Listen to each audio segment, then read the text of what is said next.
గొడ్డలి పార్టీ గొడ్డళ్లతో ఏదైతే ఆ రోజు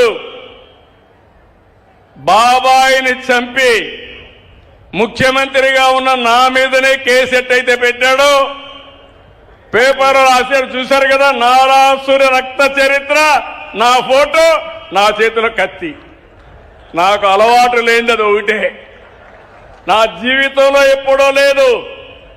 రౌడీలకు సింహ స్వప్నంగా ఉంటా, నేను రౌడీజం చేయను. నేనెప్పుడు చెప్తాను, ఎవడైనా హత్య చేస్తే ఎవరైతే పోస్ట్ మార్టానికి కారకులు అవుతారో వాళ్ళు కూడా పోస్ట్ మార్టంతోనే పోతారని నా సిద్ధాంతం. అది నేను రౌడీజం చేయను. ప్రజలకు ఇబ్బంది కలిగిస్తే మాత్రం వదిలిపెట్టనని మరొకసారి మీ అందరికీ